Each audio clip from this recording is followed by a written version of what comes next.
Matt and Luke's Sci-Fi Sanctuary.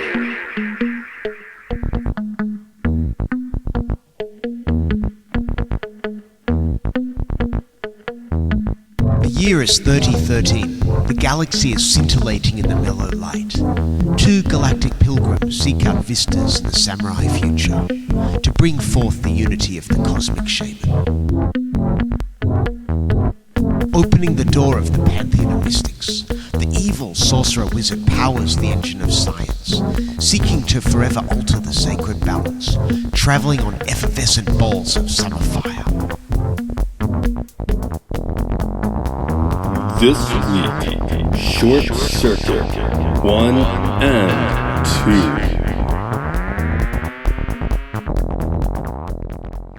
2. In the year 2008, the visionary directors at Pixar brought us an original idea in WALL-E, but that was a bullshit. Are we doing WALL-E today? No, fuck WALL-E. Wow, you have strong feelings about WALL-E. Yeah, because he's just Johnny Five. And that is the movie that we are talking about today, which is called Short Circuit. Yes, this is Matt. This is Luke. Welcome to the Sci-Fi Sanctuary. It's all about interesting looking robots today. Sorry, now I'm just like running WALL-E through my brain, I guess. Yeah, I did a whole bunch of research on these robot designs, so that's going to be like a whole segment later. Okay, because I was still, I guess because we talked about silent running, I was still thinking about silent running, which, I mean, obviously that's not the same thing, but... No. That, in terms of like what actually happens in WALL-E, I guess it's more silent running. Yeah. So I'm just noticing you have the BTS Uno. That's my sister's birthday present. Ah, okay. She doesn't listen to this. It's a couple weeks, right? She also definitely won't. Okay. Also, her birthday was like 6 months ago. It's just that I couldn't mail anything for a little while. Oh, no. Oh, yeah. They wouldn't handle international mail at our At all? post office, yeah. Oh, okay, crazy. It might literally just been the 1 week I tried, but then I didn't try for like 6 months. Yeah, my parents sent us something, so... Yeah, well, I finally got some mail from my parents. I was like, okay, I can probably send post again. Anyway, that's not quite here or there. Short Circuit, yeah, Short Circuit. I don't remember seeing the first one the first time. I think maybe we saw it in the movie theater. Definitely saw it on video several times. This would be another dubbed 80s film. I guess we've kind of gotten into a unintentional like 80s sci-fi comedy month. Oh, yeah, I guess so. Because this is coming out after Twins, and next week is Bill and Ted. So yeah, you welcome last week to 80s sci-fi comedy. You know what? I don't think we could be blamed for in hell year 2020 wanting to watch some light 80s comedies. Yeah.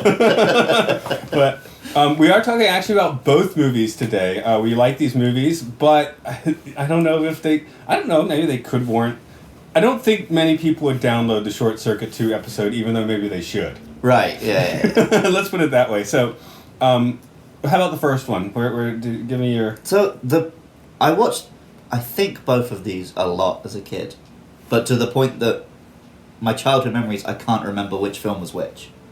I could work out which film was which, I just don't quite remember where I Since saw then, it. I rewatched them at, like, as a teen, I think I got the DVDs for, like, £1 each. But as a kid, I used to watch both of them on a loop.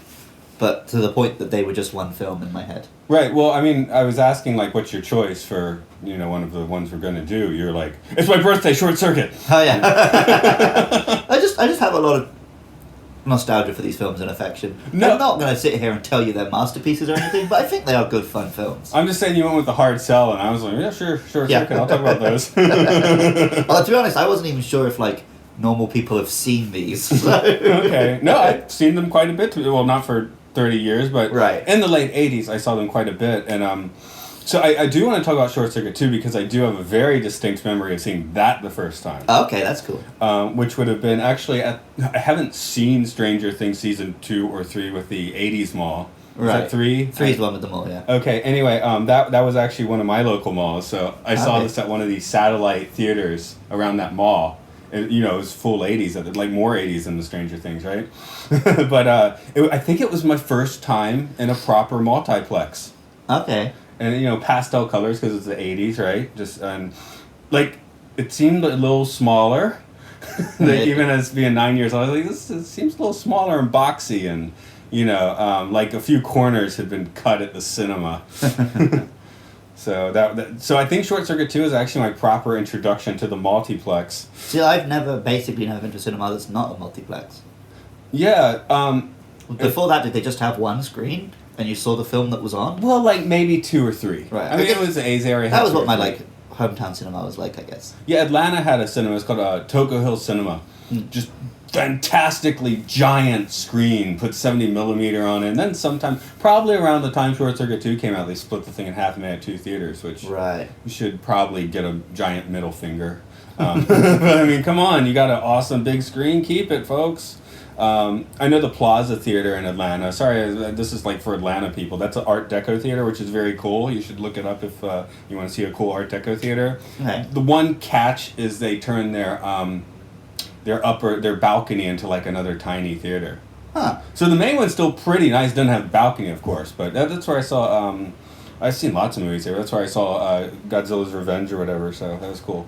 Nice. And a nice Art Deco theater. But yeah, I saw Short Circuit 2. It's my first experience in a nicely kept, but like corners cut multiplex. Okay. Which is, I guess, where we see most of our films these days. Although Japanese ones are usually reasonably nice. Yeah. And although sometimes they don't turn the air on, right? So I guess I shouldn't even ask you about Short Circuit 2, because you're just blending it all together. Well, I just saw. I was too young to see either of them in the theater. I wasn't born when either of them were in the theaters, right? So I just watched them both on tape a lot as a kid. Mm-hmm. But then, I remember. I guess I was like 14. I got Short Circuit 1 on DVD. I was just, that's a good film. None of what I remember was in that film. That's weird. Realised that there was a Short Circuit 2, and watched that a few years later. Yeah. But as a kid, I feel like Short Circuit 2 is the one I watched the most. I think for me that might be the case too. But once I then, had it on video. Going back to them later, I was like, Short Circuit 1's a pretty, legit film. And Short Circuit 2 is this weird 80s nonsense. Yeah, we're going to talk about that more, but there is a certain term of endearment to go with 80s references for that one. Oh, yeah. So, yeah, I'm going to plot out the films. I'm actually just going to splackle them all together in one big plot summary today, I guess. Okay. Yeah.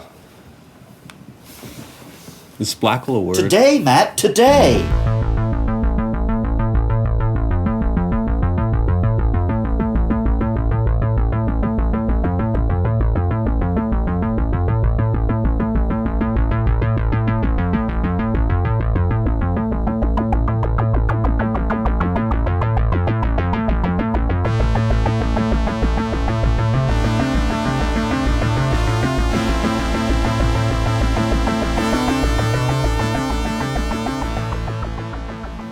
Nova Robotics is having a demonstration of its new military-funded death machine robots.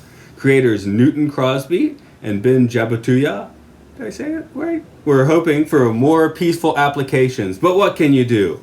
An incoming storm cuts the demonstration short, and one of the robots, number 5, is hit by lightning. This somehow creates sentience in the robot, and he escapes the robotics facility. He eventually finds himself at the home of Stephanie Speck, who assumes that number 5 is an alien. Number 5 teaches himself English by speed reading Stephanie's book collection and explains who he really is.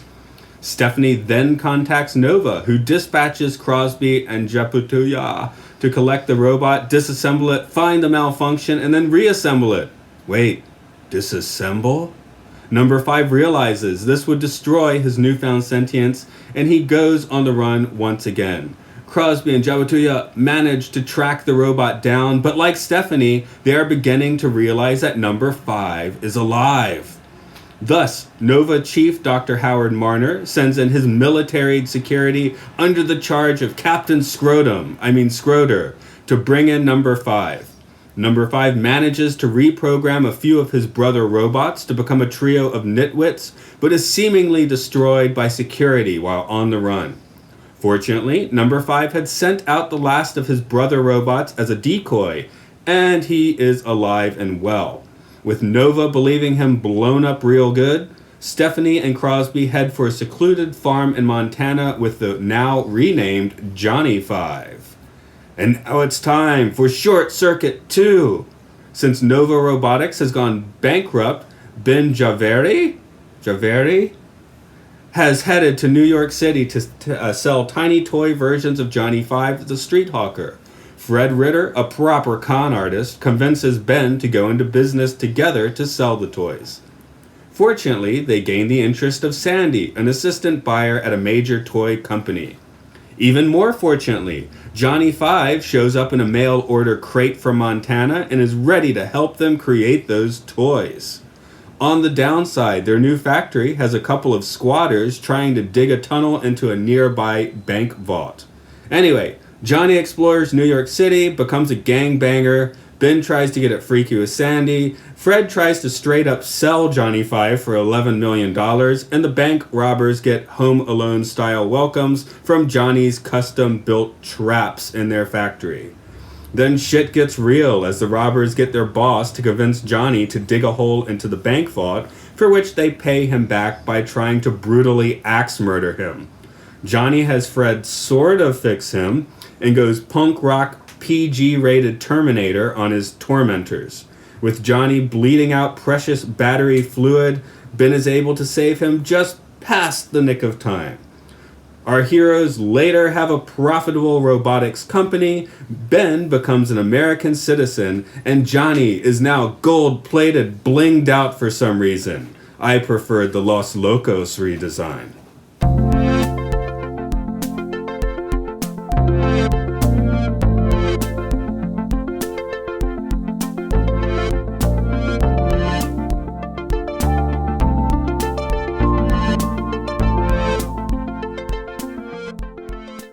Should we start with the stars of the 80s or the elephant in the room? I was going to say, I think we should start with characters, but there's two characters we should leave to the end. Okay. So, I'm not that familiar with the Police Academy movies. I am. But yeah, so these two are just playing their Police Academy roles, right? More or less. Yeah, Steve Guttenberg, it's weird. I was okay, we're starting with stars of the 80s. I think I'm going a little more actor first. Steve Guttenberg and Ali Sheedy were like, big stars in the 80s. I know Guttenberg's done a lot. What else has Sheedy done? Oh, God. So I think it's John Hughes films.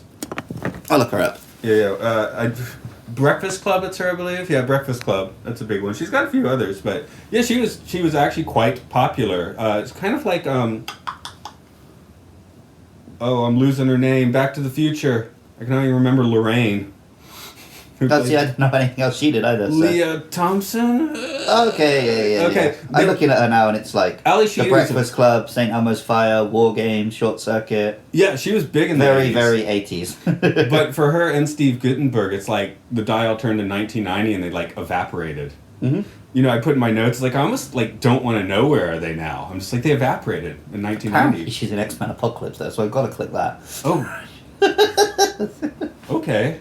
I'm assuming it was a very minor role. Yeah. Well, probably one with like a comic book name. What's the credit for? Give me a sec. Yeah, okay. Her credit is Scott's teacher.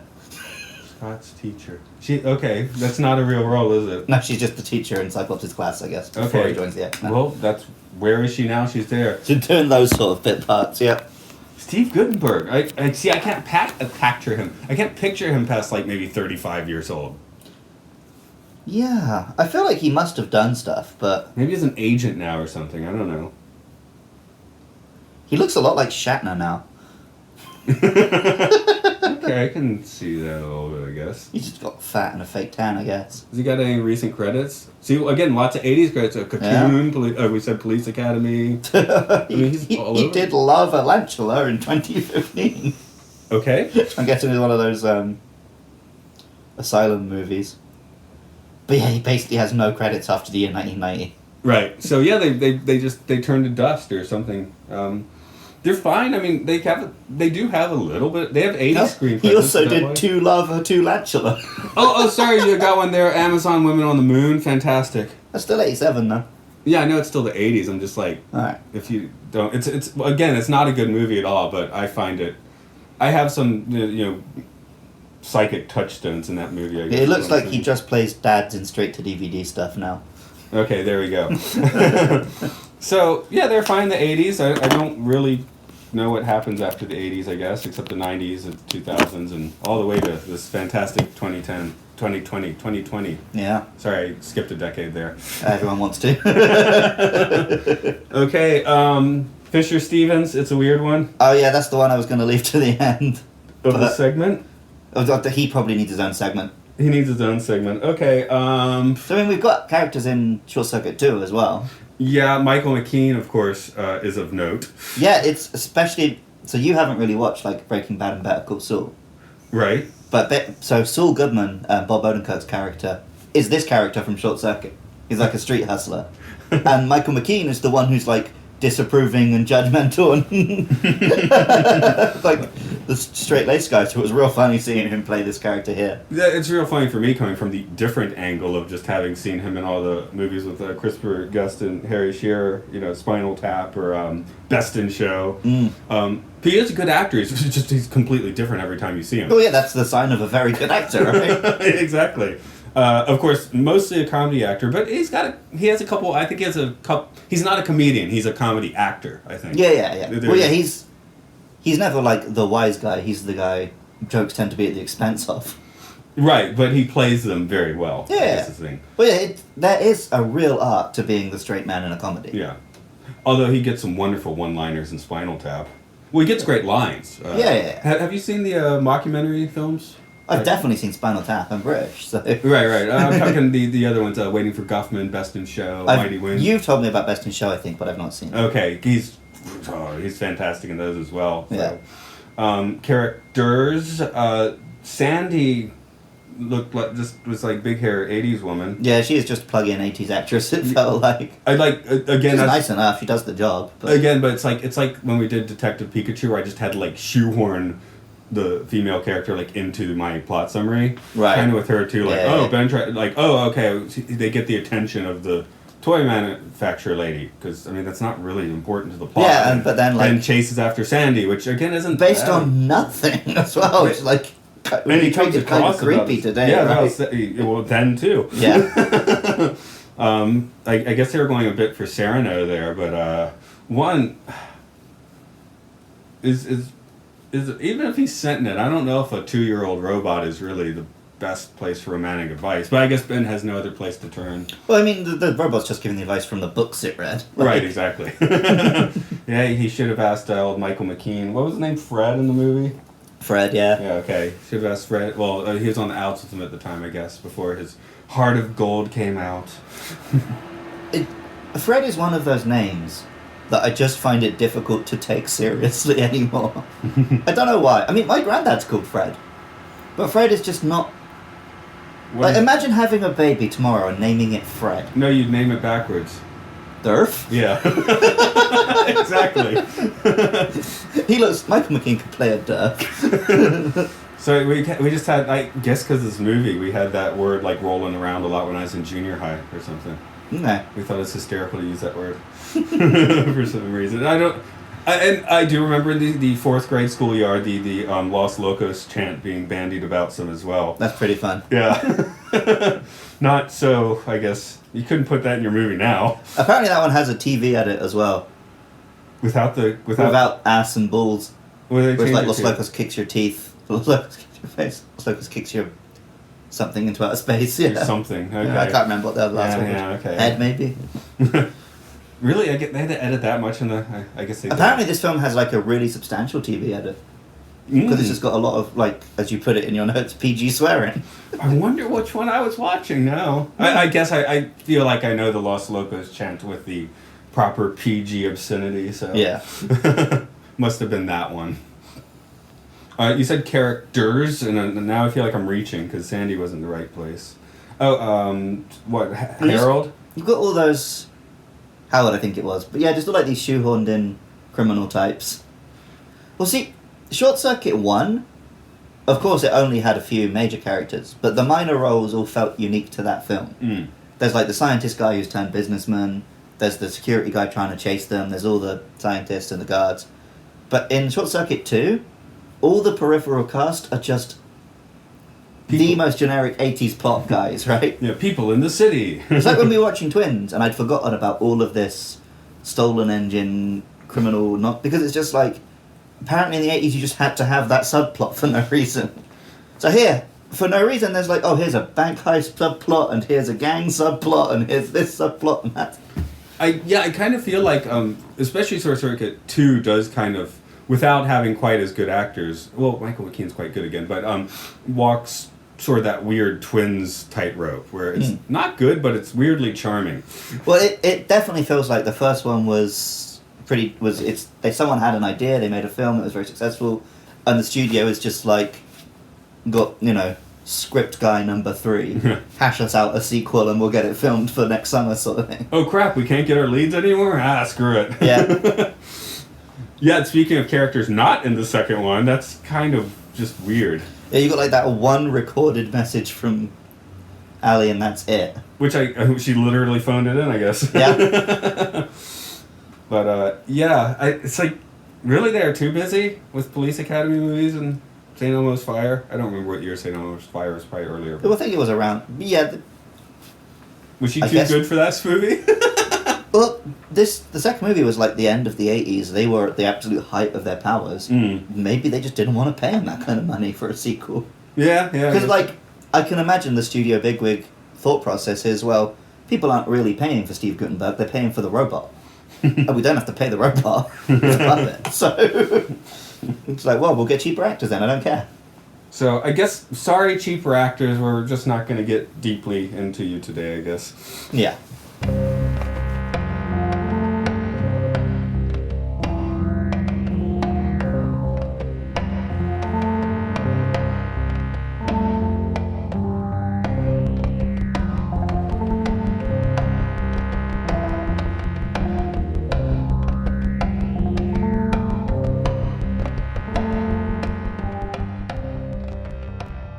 Number Johnny 5. I am thinking that since I am coming from India, I am feeling very lonely as well.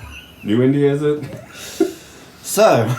There's like billions of Indian people live in the States. In the 80s, they lived in the States.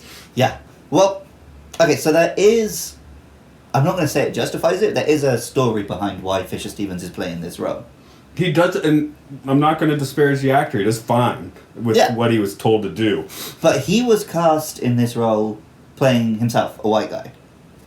They then recast the role with an Indian actor, rewrote it for that actor, lost that actor, brought Fisher Stevens back in, but kept the script where the character was Indian. How did that meeting go down? Right? Okay, we're gonna get you back, but we need to darken your skin and you got to put on this accent. But I've seen interviews with Fisher Stevens. Firstly, he is very much like, I would not do that today. It was wrong to do that. So fair play to him. He treated it very seriously as a role. Like, he went and lived with an Indian family. And for the second one, he went to India for a while. No, in full on, until we got to doing this movie for the podcast, I hadn't thought about Short Circuit too deeply for quite a while. I didn't actually, and the last time I saw it, I was still legitimately a kid. But I didn't know the guy was an Indian. I only know it because I've then seen Fisher Stevens in other stuff. Right. He's in loads of my favourite stuff. He's in both Short Circuits. He's in the Super Mario Brothers movie. And he's in Lost. Who's he in Lost? He was in it. He's only like 6 episodes, but he's like kind of like a bad guy goon. Oh, okay. But yeah, I remember seeing him being like, why do I know this guy? Why do I know this guy? And then when I realised it's from Short Circuit and Super Mario Brothers, I was like, oh, hell yeah! Wait a minute. So, okay, that's the actor. He's fine. The character, kind of a weird turn of events. There's an explanation, but still, it's a weird turn of events. It's and like you kind of put in your notes, they make a sequel. What's the bit they bring back? The brown face? And they change his name for no reason. Yeah, they give him a slightly different weird Indian surname. Yeah, very, very bizarre situation. Aziz Ansari spoke out about it quite a lot. But apparently he did actually have like an interview with Fisher Stevens, and they sort of both... he did come to the conclusion that Fisher Stevens himself didn't really do anything wrong. It was just the whole situation was fucked up and no one asked questions back then. Yeah. Also, I don't know how decent a person Aziz Ansari is these days. Yeah, he's had a little more manure thrown in his car recently, I guess. Yeah.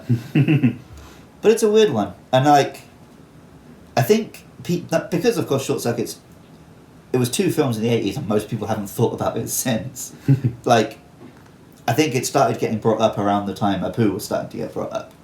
Yeah, exactly. Well, the thing with Short Circuit 2 is it's kind of like it's like a bootleg live action Disney movie, which is like a weird thing to do in the 80s. Yeah. Well, the first one is very much like a live action Disney movie. Heartwarming little weird puppet story where, you know, he comes alive at the end. But the second one, they take that concept and then just plug it into the 80s sci-fi comedy thing, which is why it's just such a bizarre film. It's like they weren't quite sure what audience they wanted to bring in, I think. That's definitely the impression I get with that film. Because most of the sense of humor is very, like, a child's sense of humor. Yeah. But then, like, the events are very, like, criminals and diamond theft and beatings and gangs. And with that sentence especially, I find we're gravitating towards Short Circuit 2 mostly, which is interesting. Well, it's also because most of the robot chat will be Short Circuit 1. Yeah, because Short Circuit 1 is much more about the concept of Johnny Five and about these robots and what have you. Well, shall we just throw just a little bit on the characters, in quotations, characters of Stephanie and Crosby, since they are the stars of the first one? Anything we want to say there? I really like them. They're definitely They're likable. watchable. That's where I guess a little bit of that twins vibe comes through too. I kind of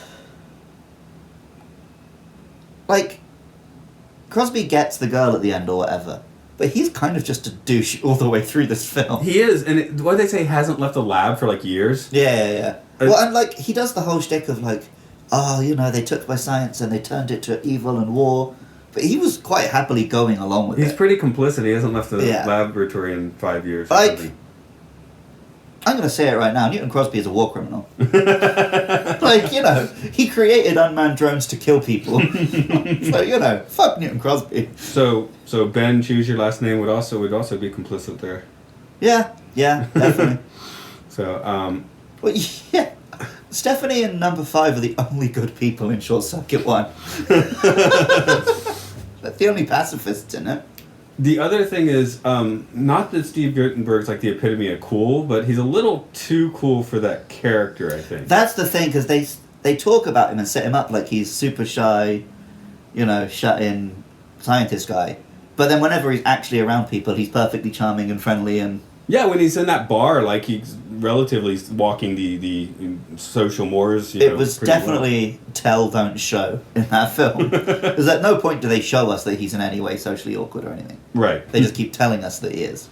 And then he has like a stare down with a man with a gun and stuff. Like he's not. Are we just supposed to be like, I don't know, like? Oh, he knows rewiring computers, so he's a dweeb. Police academy and this. Well, I don't know. I guess in 1986 you know computers, so you're a dweeb. Yeah, right. I guess that's what it boils down to. But yeah, Stephanie, I really like. She was. I watched this film a lot as a kid, and I liked her, but I think I must have watched it too young to have ever had a crush on her. Yeah, probably the same for me. Right. So, yeah. Like I identified with like the childlike robot, not the dude who was. Yeah, same here. Thirsty. I've always not been attracted to 80s big hair as well. Even the 80s, I thought it looked weird. I was like, women used to have different hair. I go either way on the 80s big hair, but No. yeah, I remember in the first Terminator, there's the bit where they get themselves done up to go out for the night out. I was like, you just made yourself look worse. Yeah, even worse are large shoulder pads. Yeah. So. But, you know, maybe, here's a wild thought for you. Maybe sometimes when women dress up, it's not for men's benefit. Yeah, exactly. I was just talking about, you know, I could talk about Yeah, I know, I just saw an opportunity. what kind of suit we're going to wear too, man. But, okay, letting the rubber band snap back to 2, I guess we'll talk about Fred a little bit, who you described as being Trump on film. It's just the fake tan, the blonde hair, and the, like, sleazeball attitude. Of course, you have to go for 80s Trump, where he had a little more sandy hair, I guess. But, Yeah. but the vibe is definitely the same. Yeah. So if you want to have some fun, just mentally, no slight to Michael McKean at all, of course, but just mentally plug in 80s Trump there for some fun. And then, yeah, he would be much more happy with Johnny Five getting citizenship than with Ben getting citizenship. He was made in America. I've noticed you have the same thing as me, where you always call him Johnny Five, even though for the whole first film he's not called that. I managed in my plot synopsis not to call him Johnny. Call him number until- 5. Yeah. But yes, when in my notes itself, I just kept writing Johnny the entire time because his name's Johnny. Yeah, Johnny Five is a much more fun name than number 5. That song's not on the soundtrack, interestingly. Ah. No, the soundtrack came out like 20 years late Huh. on a boutique label. There's a load of like real good songs, which I've just realised I first heard in these films. Yeah, there are a couple. But yeah, apparently, I guess DeBarge's asking price was too high. Right. It is pretty bad 80s music. It didn't bother me as much as the Twins' 80s music. Well, yeah, these are at least songs. Yeah, these were a little more... I mean, there's actual pop songs, a few, which are quite nice. I'm talking more like the incidental music. Right. Yeah. Like, the Twins' incidental music, like, makes me want to, like, you know... Well, the first just like it has that really cool bleepy bloopy sci-fi. Oh, that's fine. That's I cool. put it right in my notes. I love bleepity bloop. So. But then the second one just has that 80s like walking around the city doing stuff. Yeah, there's lots of Seinfeld slap bass. I mean, Yeah. this is before Seinfeld, but Yeah. Slappity slap. Is that what we're gonna say about Fred? Slappity slap. Yeah. Oh, he gets a slappy slap and then he comes around. So. Yeah. So is his heart of gold convincing to you? Absolutely not. No. Okay. He briefly saw that the profit was in helping the robot. Yeah, they just push it. They just push his U-turn like so hard, and it's like a squealing, you know, Yeah. Fast and Furious drift style U-turn. But it's utterly unbelievable. Where he then sort of repairs Johnny, I guess.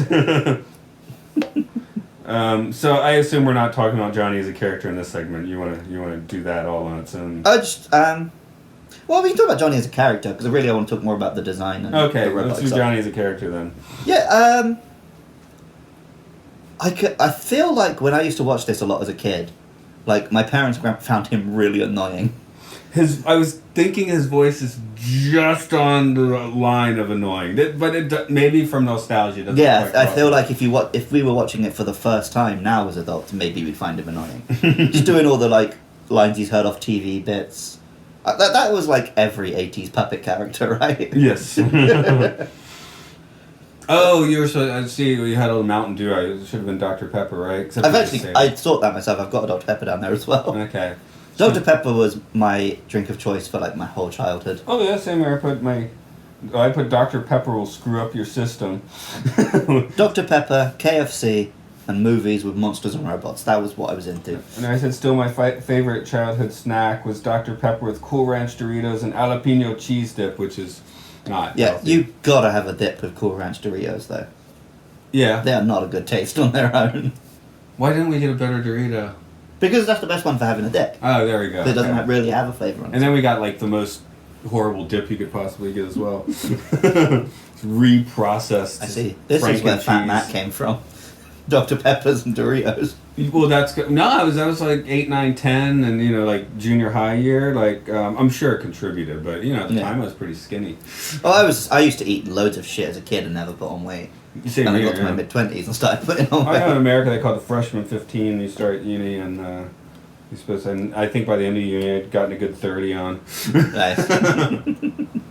Oh yeah, Johnny. Let's see. Pop. Well, they still do it. Shrek does the same thing, right? I mean. Well, yeah, the pops. But the thing is, I think what's changed, in the 80s they always had, like, the bit where he watches all the TV and picks up these pop culture references, right? Whereas now they just dot them in more organically. Right. Did the Sonic movie do a bit of that, where he's, like, he's spying on people and then he learns to copy the culture? Yeah, because he's peeping Tom on Yeah. James Martin and his And then lady. he learns to, like, copy. But yeah, these days, that stuff, like, there's, of course, the easy, cheapest way to do comedy is just throwing a bunch of pop culture references. But I feel like they're not as, here is the character who does pop culture references anymore. There is a lot more character to Johnny in the second one, of course. I mean, you know, he's basically newborn in the first one anyway. There's more character, but less of a character arc. Yes. Because the first one is, well, I'll talk about this more later. James Cameron definitely saw these movies. Because the first film's plot is Terminator 2. Yeah. He learns to value human life and, like, becomes sentient. Although Over the he, course of the first film. and then on a weird flip, he almost goes Terminator in the second one, justifiably, to be honest. I really like that the moment that turns him off is when he realizes that they spared the humans. That's just like such a cool little moment. Like, oh, right, I get it. Spare the humans but kill the robot, huh? Yeah, red eyes. I'm like, Yeah. oh, Skynet is born. He seemed cute till just now. Short Circuit 3, humans must die.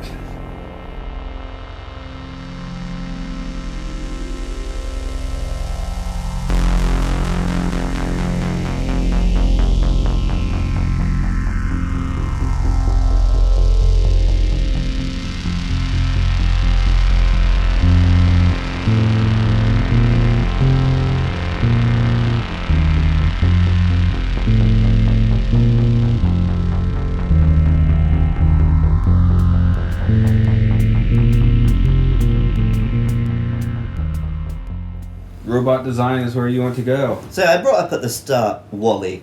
Right. Ballsy. Wall-E is just Johnny Five. Yeah. It's got the exact same triangular treads, the same like little binocular eyes, the exact same body shape. He's just a squat CGI Johnny Five. I guess they're like, you're going to make a bootleg Disney movie. We're taking it back. Yeah, kinda. But then Granted, it's Pixar, just for the nitpickers out there. I started looking into it a bit more, right? Because so Short Circuit came out in 1985. Six, I think. Six. Well, yeah, whichever year it came out. 1 year before was when R.O.B came out, the robotic operating buddy for the Nintendo. Uh-huh. Oh, yeah. It's a predates. Okay. Yeah, and that kind of looks like, and I was like, oh, so where does this design come from? And then a couple of year or two after Short Circuit, you got the first Terminator. That's got the Hunter Killers, which are just big evil Johnny Fives. The first Terminator is 84, so that's first. So that actually predates R.O.B as well. Right. No, it looks different, but it's definitely more ominous. I did a bunch of looking this up, but basically, I traced them all back, basically, and you've got I'm guessing we're Wall-E, finding Johnny some Five. scientific concept here. Right. They come from real robots.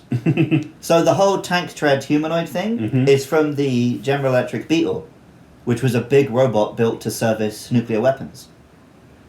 Ooh. So it had the tank treads, it had the humanoid body and the arms. It was a real Johnny Five. Okay. And then the other thing which they all have in common is the eyes that look like the pair of binoculars. Mm. And I couldn't find the common ground. I read Mars rover. Yeah. So they're just Johnny Five. I do think Wall-E ripped off Johnny Five, but I think what all these robots have in common is they're actually based on real robots. Yeah, I mean, the Pixar guys like to do like insane amounts of research, so they would have researched that same track. Yeah. But someone in the room at some point was like, "Dudes, we're making Johnny Five," and they're like, whatever. Since there's been interviews with the lead on Wall-E, he's like, oh well, I was looking at a pair of binoculars and thinking about how it could be human. I guess maybe I saw a Short Circuit when I was a kid, and that subconsciously I was like, shut the fuck up. No, I want. What happened is he designed Wall-E not knowing he was ripping off Johnny Five, but that is where the idea got into his head. There's no way it's not. Yeah. But of course you're not going to admit that. Yeah, this is the Beetle. This is something I guess you'll have to look up on your own. But yeah, it's a real thing. Just type in GE Beetle. It's a lot bigger in Johnny Five. It's a lot bigger, that's but for it sure. is the body shape, right? Yeah, and the treads and stuff. Because there's even one in A New Hope, which is basically tank treads, metal beam on top, binocular eyes. Oh yes.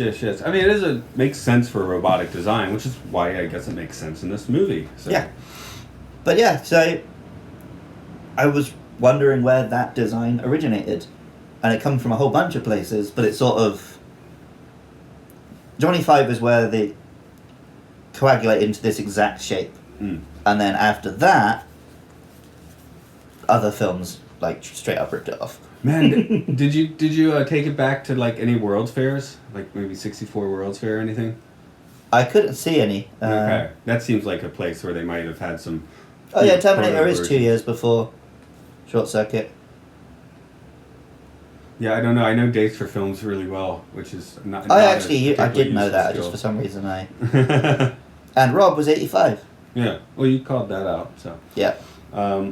But No, I could see where James Cameron definitely might have picked up a tip or two for Terminator 2, which, I mean, the first one's just a murdering machine, right? The second one has the, like you said, learning to, first being told to appreciate human I was going to say, the second one, he was reprogrammed, but it did have him actually learn not to kill. Yeah. Or no, because he was told not to kill by John. Right. But he learned why it matters, because at the end he sacrificed himself. Exactly. It's not until Dark Fate that we got a Terminator who actively chose to be a pacifist. Oh, yeah, that was way different. But but that was what Cameron said in interviews, was we'd seen a Terminator programmed to be evil, we'd seen a Terminator programmed to be good, now I want to see a Terminator choose. Well, Johnny gets to choose pretty fast, I guess. And he does choose both ways to some degree. I mean, he does go like 80s punk rock and kick some ass. I mean, not quite Terminator style, but... Yeah, he just chooses not to kill. Right. He kills his brother. I mean, if he's sentient, doesn't his brother robots have the potential to become sentient? Sentient? They could. Yeah. You always have trouble with that word. I just don't pull it out. Yeah. Because he blows up number 4, right? And lobotomizes 1, 2, and 3 to be the Three Stooges. And then he builds like a replica one just to die. Yeah. Oh, sorry, I thought that was the 4th because he's number 5. I thought 3 were the Three Stooges. And... Oh, maybe you're right. Yeah. Well, does he blow up one? He builds one from spare parts. Yeah. Okay. I know he encounters one right at the start, but I don't think he blows it up. Yeah. So he builds the one that blows. Yeah. Okay. Anyway, that's fine. That's Anyway, the point is, if he's alive, don't they have the potential for that? Right. Yeah. See, know. that would have been a fun idea for the sequel, is if he'd actually reprogrammed the other ones and they become like a little family. But oh well. It takes till the second one for him to carry around his Pinocchio and Frankenstein books, I guess. Yeah. The second one, I mean, it's weird. It's complete 80s ridiculousness, but I mean, it's still got like some philosophy to stew on. Yeah, well, it's because they took the core, the actual number 5 is alive core, and then just plugged it into a dumb 80s movie. But it means that the Johnny 5 stuff is still good. Yes. It's just that what's happening around it is just has no bearing on anything. Like the first time those 2 bank robbers just like pop up from the vent, you're like, who are these guys? Why are they here? Yeah, we have enough plots already. Yeah, I was like, why is it? Yeah, that doesn't make sense. And we're trying to list like characters and actors. And you can't name all the characters in Short Circuit 2 because it's just such a stream of nonsense. And Ben flipping out because he's missing his day. It's like, dude, you've been kidnapped and stuck in a cold storage. If you make it out, I think you're gonna get a second chance there. I mean, the fact that you got this chance in the first place shows she's got quite a bit of leeway. Yeah. Well, Captain America had the same thing, right? He gets frozen and all he thinks about is his day. I think got a little easier. Yeah, as a one night is a bit easier than 70 years. As a musical dude, of course, I like their. To me, that seemed easier in Morse code, even though it was completely ridiculous. That was a fun little bit. Directions I like to the that. city. I mean, of course, it's completely implausible, but I was like, yeah, okay, I'm actually down with this. I enjoyed that. I was much less down with the heist shenanigans. Yeah, and tricking Johnny 5, digging into a bank, like. Yeah, they do get like that. That is a very brutal scene though, where they're like axe. Oh, they're cutting him up. Yeah. I mean, yeah. Yeah, I remember hating that scene as a kid. Like, that scene was really stuck in my mind. Yeah. And then I was really glad when I ever got to see him, terminate it up and go back for revenge. Of course. But at the same time, it's like... I want to see the version where he does just eviscerate them. Really? Like, those 3 deserve it. Yeah. But up until that moment, they've been generally wacky. Yeah. So it was quite another U-turn. Well, they did... Because they bash up the shop right at the start. And they do attempt to bash him up once before that. Yeah. So it's not like... They're pretty bad villains, we know from the start. But, yeah.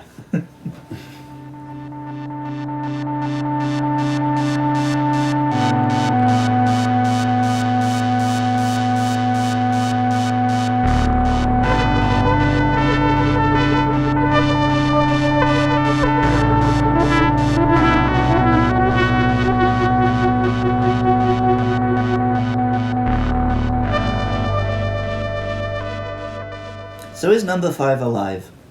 He says he is. Yeah. I mean, I find it weird that the word they go with is alive. And I think that's just because sentient is too difficult a word for cinema goers. But like, he's not alive. He's not a reproducing organism. But he does seem to be. Blow up. Yeah. But I do think he's some semblance of consciousness. How fully functional was Data? Was that a euphemism? I mean, I don't think Data could actually reproduce in Star Trek. No, true. I mean, well, I guess he did in the end, but in a really roundabout way. Yeah. Which you could also do with Johnny, so. Yeah. Well, yeah, Johnny could build more number 5s. One, number 6, 7, 8, 9. Yeah. One point they do make in the second one is because he's alive, he makes bad decisions. Right. Well, yeah, I guess, is that what consciousness is? That you operate without all the information but do your best? I don't know. Well, you have the freedom to now make whatever choice. Now, and most people are, you have free will, but you got blinders on. You actually end up making the robotic decision half the time. Yeah. Even relatively enlightened people, at certain points, you're going to make the robotic decisions just because there's not really another particularly valid option. I think if you can question whether he is alive, whether a self-aware machine is alive, any of those questions you can apply to whether we are sentient and alive and self-aware. And then and bring in more sci-fi franchises, talk about Star Wars, it's how you treat the droids. Yeah. I mean, they're, like, C-3PO seems somewhat less alive. Like, he seems to just be like, algorithms going in weird directions. Yeah. In Star Wars, the more humanoid a robot looks, the less human it acts. Right. Right, R2, of Because course. R2 is fully alive. Yeah, R2 definitely comes across as alive. But C-3PO comes across like a short-circuiting droid. Yeah. So I'm willing to give Johnny the benefit of the doubt. I mean, that's why it's so egregious when the 80s villains start chopping him up, Well, yeah, when no one treats him like he's a person. Right. I don't understand why that pisses him off. That it pisses off populations when you don't treat them like humans. Right. So somewhere when he's about to get sold, I was like, oh, he's going to go Terminator within a week. And I was like, it only took a day. Yeah, right. Didn't take long at all for that to happen. As far as the movie, again, I was a little surprised when you just basically shouted this one over Messenger, but shouted Short Circuit because it's not a movie that I feel like people really think about much. I mean, maybe that's why you're so pissed at Wall-E.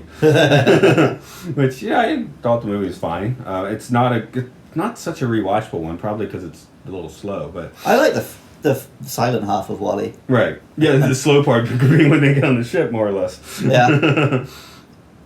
But yeah, I mentioned to our coworker we were doing this one, where he vomited in his mouth a little bit. And said, we're doing 2 as well, and then it just blah all over me, man. Not really. Yeah, I chose these ones right now because, I don't think these are big films that need to be talked about or anything. But they're just very personally, I like them. So that's why I'm doing it on my birthday. Right. Well, they stuck in the back of people's minds, too, right? Oh, definitely, yeah. I feel like there's probably a few more people that might want to hear a bit about Short Circuit than you would at first assume. I feel like the experience I had in my teens, what most people have, where they put it on, I don't really remember it, and then as soon as they start hearing music and seeing scenes, they're like, oh, I remember this. Yeah. That's the point when we're talking to the coworker.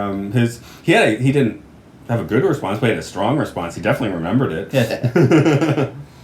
The question we usually ask is, does this film hold up? And it both does and it doesn't. I think the first Short Circuit, overall, it does hold up pretty well.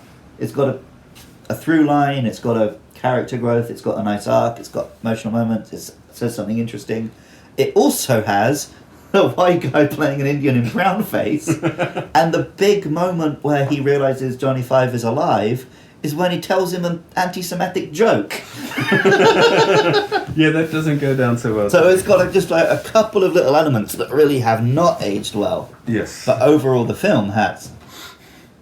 And the second one, not at all. But it seems... The second one you can enjoy as a time capsule to just pure 80s-ness. Yeah, I guess that, because I do find it more charming. I think I've always enjoyed watching the second one more. Watching it a few nights ago, I'm like, do I like this movie or not? Is this a good movie? It's not, but what am I watching? This is absolutely one of those cases where I think the first one is better. I like the second one more. Yeah. And I don't even know why, but I'm going to go ahead and agree with that. Yeah. I guess it's more fun. Yeah. The first one maybe gets a little too caught up in its plot. Just we got to get to the next part of the plot. Whereas the second one, it's got 87 plots going on, but like none of them. It doesn't really care. You just follow Johnny and Ben, and if they happen to bump into one of the plots, you get a bit of that plot. What? How do you feel about the dock scene with Ben and Johnny? That one actually kind of stood out to me. Oh well, yeah, when Ben's getting love advice from the in-person love advice from the robot.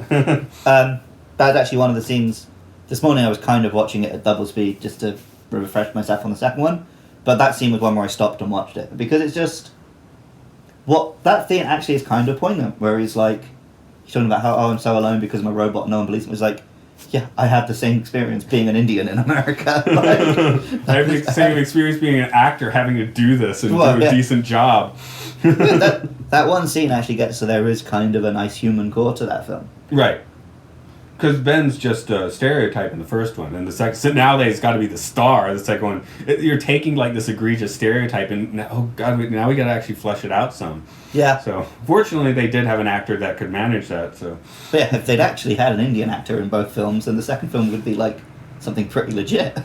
Yeah, or they go harder on the stereotype just because. Maybe, yeah. I don't know. Yeah, because in the first one, he's 100% just comedy sidekick. Yeah, it's kind of ridiculous. Comedy sidekick to a guy where the actor and the character don't match at all. Yeah. But it's kind of weird. So, I guess it's one of those things where if you saw it when you're a kid, you're gonna like it, and later on, it's kind of a whatever. Kind of like us watching Sonic for the first time a few months ago as adults. It's right. It's like a whatever now. Well, yeah, this is the film to us what Sonic probably is to kids. Right. But yeah, this lands for me because I remember laughing at these jokes as a kid and caring about this robot as a kid and so on. And chanting Los Locos at the schoolyard. Yeah. You didn't have that schoolyard though, did you? No. Yeah. I think there were lines I repeated, but I don't think that was one of them. Their kids know what you're talking about? No. Absolutely not. No. Yeah, I don't remember anyone else watching this film, just me. Oh, that was the one thing I just had to say. When Johnny saves himself by commandeering the remote control airplanes, I wanted Los Locos to make their return there. I was kind of surprised they didn't really make another appearance. I think they should have saved Johnny from being axe murdered. Because I think it would have been good. When he went back for his revenge, they should have been like his squad. Yeah, he rolls up with like all of he's in the gang now. Yeah. But I thought that would have been like a kind of entertaining way to like bring in there are some humans that will help him even if because really it's just Ben, Stephanie, and kind of Fred until he sells them. Tries to sell them later on, but yeah, this film does not paint a good picture of the human race. No, it's just a shade or two from Terminator. I mean, let's face it, the only reason Johnny doesn't get a little more hardcore in the second one is because he replaced his laser with a backpack. Yeah, he still has that cutter though. He could have fucked a person up with that. Yeah, okay. you got up close and personal for that, so. But it's a nostalgia trip. But I guess 2020 is a good time for a nostalgia trip. Yeah, I don't think anyone can blame you if you want to just go and pick this one up from the dollar store and forget about 2020 for a little bit. So let's talk about the places that we hang out.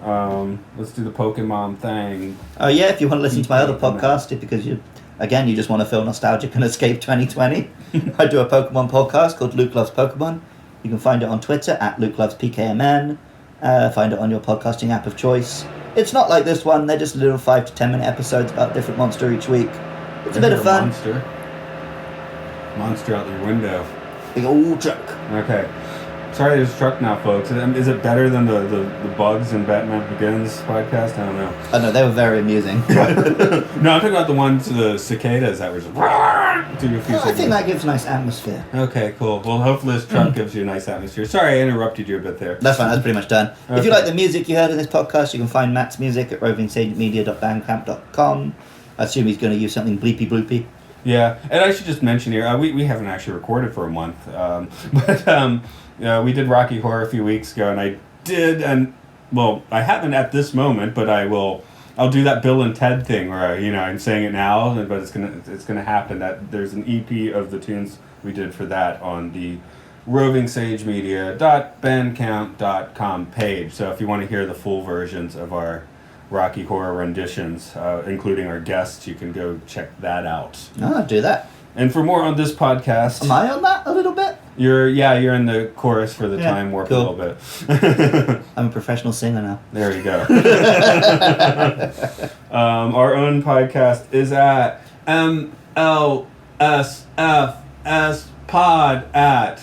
Yes, at MLSFS53. Well, I can't do it today. Yeah, but I did it like brain trauma You speed. honestly, you look like you were having like visions from the aliens and like commuting their message to me. Stared up into the heavens and started chanting. Well, I had to visualize like a sanctuary to get the S, because I was like, why am I saying F? Oh, phi, sanctuary. So I was staring at some kind of mental construct there. At MLSFS pod on Twitter if you want to follow us. Please give us a rating and review on iTunes or your podcasting app of choice, whatever. Just keep listening, that's cool too. There's Facebook too. Oh, it's Facebook. Just search for Matt and Luke's Sci-Fi Sanctuary. Yeah, that's where you'll... Basically, if you go on Facebook, you'll find Matt, and if you go on Twitter, you'll find me. Yes. But never the twain shall meet. Okay, and... Never the taint. Yeah, I think I was going to say that, but I think I already made that joke. Yeah, I kind of, as I said it, I got flashbacks to us doing that before. Matt's the butt, I'm the dick, and you're the taint, listener. That was my thought. Okay, I haven't talked about my J-pop ideas on air yet. You can share one. This one is a group of guys. Maybe the Taint Squad. I don't know, wearing like spandex suits, and they just got a little hole cut out there. It's not actually obscene because none of the actual bits are there. So while they're singing their songs and dancing, they just make high pitched squeals. And very flexible, lift up a leg, and I feel like if you had a Japanese idol group who showed their it would just be called Taint, but it would be like T.A.I.N.T. And there would be some bullshit thing that it stands for, but everyone knows they're just called Taint because they show you their taint. But nobody in Japan would know that. The people that created the group wouldn't actually know that. That's the most horrible thing. We know.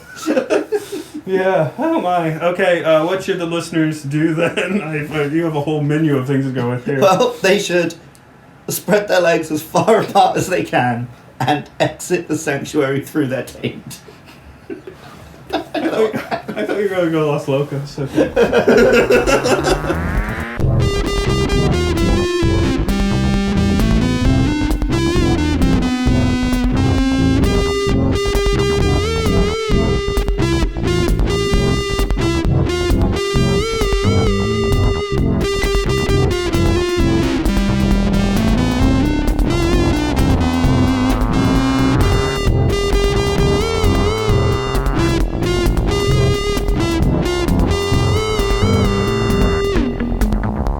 Next week, Bill and Ted's Excellent Adventure and Bogus Journey.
You've got to seek the prize of a love that never dies. To our truth, pain to realize. Always seeking the prize for a love that never dies. Drink the nectar of the lotus.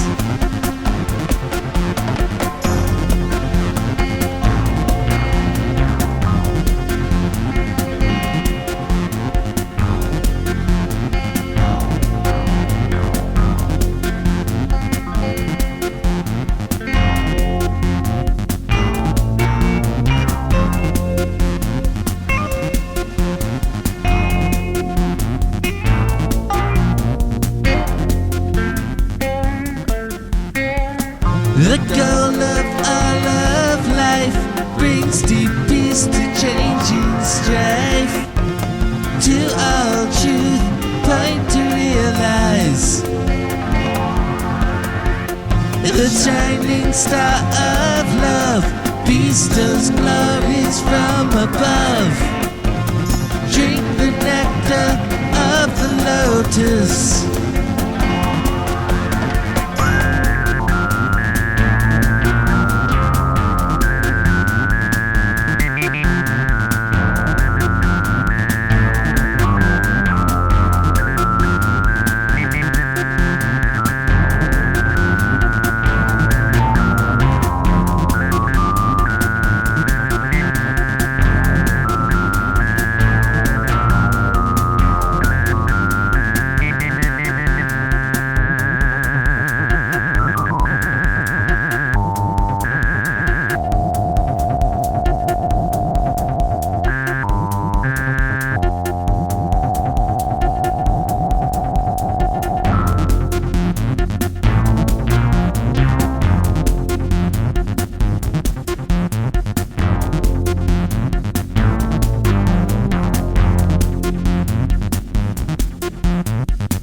You've got to seek the prize of a love that never dies.